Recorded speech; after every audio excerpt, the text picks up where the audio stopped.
ನಮಸ್ಕಾರ ಸ್ನೇಹಿತರೆ, ಬೆಳಗಿನ ಶುಭೋದಯ, ಶುಭ ಮುಂಜಾನೆ.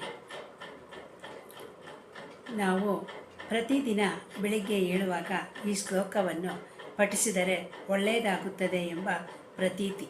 ಈ ಶ್ಲೋಕ ಈ ರೀತಿ ಇದೆ: ಎರಡು ಕೈಗಳನ್ನು ಉಜ್ಜುತ್ತಾ ನಮ್ಮ ಕರಗಳನ್ನು ನೋಡಿಕೊಳ್ಳುತ್ತಾ, ಕರಗ್ರೆ ವಸತೆ ಲಕ್ಷ್ಮಿ, ಕರಮಧ್ಯೆ ಸರಸ್ವತಿ, ಕರಮೂಲೆ ಸ್ಮಿತೆ ಗೌರಿ, ಪ್ರಭಾತೆ ಕರದರ್ಶನಂ ಎನ್ನುತ್ತಾ ನಮ್ಮ ಕಣ್ಣುಗಳಿಗೆ ಸ್ಪರ್ಶಿಸಿ ನಮಸ್ಕರಿಸುವುದು. ಅಂದರೆ ನಮ್ಮ ಬೆರಳ ತುದಿಯಲ್ಲಿ ಲಕ್ಷ್ಮಿ, ನಮ್ಮ ಕೈಗಳ ಮಧ್ಯದಲ್ಲಿ ಸರಸ್ವತಿ, ಮೂಲೆಯಲ್ಲಿ ಅಂದರೆ ಅಂಗೈಗಳ ಮೂಲೆಯಲ್ಲಿ ಗೌರಿ ನೆಲೆಸಿರುತ್ತಾಳೆ ಎಂಬ ಪ್ರತೀತಿ. ಲಕ್ಷ್ಮಿ ಸಂಪತ್ತಿನ ಪ್ರತೀಕ, ಸರಸ್ವತಿ ಜ್ಞಾನದ ಪ್ರತೀಕ. ಅಂತೆಯೇ ಗೌರಿ ಸೌಭಾಗ್ಯದ ಪ್ರತೀಕ.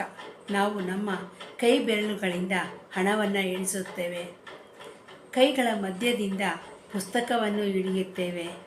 ಗೌರಿ ಬೊಗಸೆ ತುಂಬ ಹೂವನ್ನು ಹಿಡಿದು ಶಿವನನ್ನು ಪೂಜಿಸುತ್ತಾಳೆ. ಹಾಗಾಗಿ ಪ್ರತಿನಿತ್ಯ ಈ ಶ್ಲೋಕವನ್ನು ಪಠಿಸುತ್ತಾ ನಾವು ದಿನವನ್ನು ಆರಂಭಿಸಿದರೆ ನಮಗೆ ನಮ್ಮ ಮನಗಳು ಸದಾ ಸಂತೋಷದಿಂದ ತುಂಬಿರುತ್ತವೆ.